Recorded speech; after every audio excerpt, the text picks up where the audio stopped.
कुछ यादें ऐसी होती है ना जो कभी मिटती नहीं है। प्यार, खुशी, परंपरा के धागों से बुनी है यादें। या बांधनी साड़ी ना मेरी उसी एक याद का हिस्सा है। या कपड़े से कहीं ज्यादा मेरा बचपन है, मेरी माँ की शान है और एक विरासत है। दोस्तों, एक बार फिर से आपका स्वागत है मेरे इस 6 गज सीरीज एपिसोड 2 में। अंदाजा तो लग ही गया होगा कि आगे होने वाला क्या है। पता है, बचपन में मैं छोटी थी तो चुपके से अपनी माँ की अलमारी से ये साड़ी निकाल लेती थी और इसे पहनने की कोशिश करती थी। मेरी माँ जब भी इस साड़ी को पहनती थी तो बहुत ही खूबसूरत दिखती थी, बिल्कुल रानी की तरह, और उनके ऊपर ये रंग भी बहुत जचता था। मैं उनकी तरह ही दिखना चाहती थी, इसलिए मैं इसे पहनती थी, उनसे छुप छुपा कर, जब वो घर पे नहीं रहती थी। भला मुझे क्या ही पता कि इसे कैसे पहना जाता है, पर मुझे याद है कि मैं इसके अलावा उनका दुपट्टा लेकर नकली बालों का भी इस्तेमाल करती थी।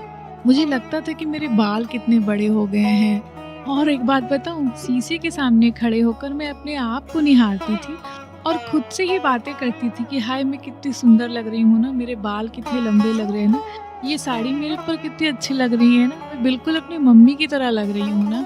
मैं अपने आप को बड़े होने की कल्पना करती थी। खैर, उस समय पता नहीं था कि बड़ा होना किसे कहते हैं। काश पता होता।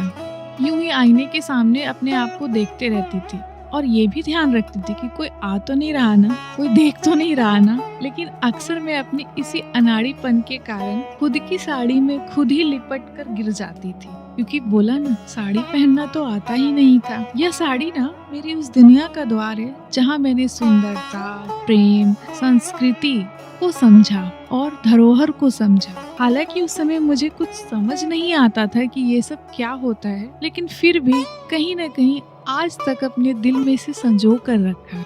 और एक बात बताऊं, बांधनी साड़ियों को ना बंधेज भी कहा जाता है। मुझे आज ही पता लगा, जो गुजरात और राजस्थान से आती है। ऐसा कहा जाता है कि इसकी उत्पत्ति सिंधु घाटी सभ्यता में हुई थी, जिसकी जड़ें 5000 साल से भी ज्यादा पुरानी है।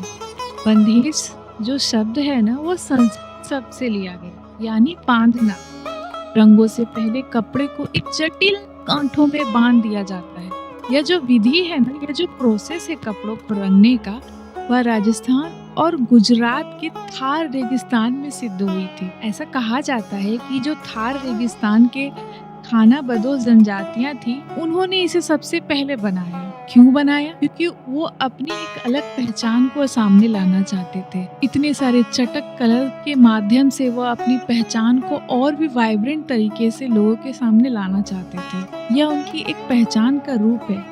जरा सोचिए, हम इतनी पुरानी चीज को आज भी इस तरीके से संभाल कर चल रहे हैं, कितनी गर्व की बात है ना। और एक बात बताओ, किसी को कहना मत, ये जो बांधनी साड़ी है ना, इसकी एक खासियत है कि कभी भी दो साड़ियाँ एक जैसी नहीं होती है। जरा सोचिए, एक ही साथ दो साड़ियों को बनाया गया है, लेकिन दोनों के पैटर्न बिल्कुल अलग अलग हैं। आपको पता है, ये जो बांधनी साड़ी है ना, वो सिर्फ एक कपड़े का टुकड़ा नहीं है, इसकी हर एक गांठ अपना दिल लगाने के बारे में है। जी हाँ, इसका जो पूरा प्रोसेस होता है ना, वो आमतौर पर कॉटन और सिल्क पर होता है, जहाँ छोटी छोटी गांठें बांधी जाती हैं और कपड़े को एकदम चटक चमकीले रंगों में रंग दिया जाता है। जब यह गांठों की रंगाई होती है तो इसमें एकदम अनूठा सा पैटर्न बनकर उभर आता है, जो अपने पीछे एक बहुत ही जटिल डिजाइन छोड़ देता है। आपको पता है, इसमें जो डॉट्स, स्क्वायर, पैटर्न या कहें लहरिया, आपको पता है ना, लहरिया साड़ी, उनका भी एक अपना ही अलग ही महत्व है। जी हाँ,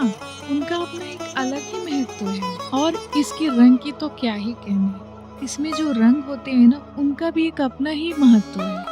जैसे लाल रंग प्यार और उर्वरता का प्रतीक है, पीला रंग शुरुआत का प्रतीक है और हरा रंग जीवन और विकास का प्रतीक है। इसके पैटर्न्स भी बहुत कुछ कहते हैं। उदाहरण के लिए, डॉट्स पहनने वाले को दिव्य ऊर्जा से जुड़ा हुआ महसूस करना, जबकि लहरें यानी लहरिया सद्भावना और बैलेंस का प्रतीक है। जरा सोचिए, एक साड़ी, इसमें इतने सारे रंग, इतने सारे डॉट्स, पैटर्न, वो कितना कुछ कहती है। एक कारीगर मुझसे मिला था, उसने कहा कि जब भी मैं इस गांठ को बांधता हूँ ना, तो मैं उस पहनने वाले के लिए एक प्रार्थना करता हूँ, और यह बात प्रत्येक बांधनी साड़ी को खास बनाती है। यह सिर्फ फैशन के बारे में नहीं, एक आशीर्वाद के रूप में भी है। आपको पता है मेरे लिए ना ये बांधनी साड़ी सिर्फ मेरी माँ की अलमारी में रखी साड़ी का एक टुकड़ा मात्र नहीं है। यह उनकी सुंदरता, उनकी कृपा और हमारे द्वारा साझा किए एक बंधन की हमेशा मुझे याद दिलाता है। आज भी मैं जब भी इस साड़ी को पहनती हूँ ना तो मैं उनके करीब अपने आप को महसूस करती हूँ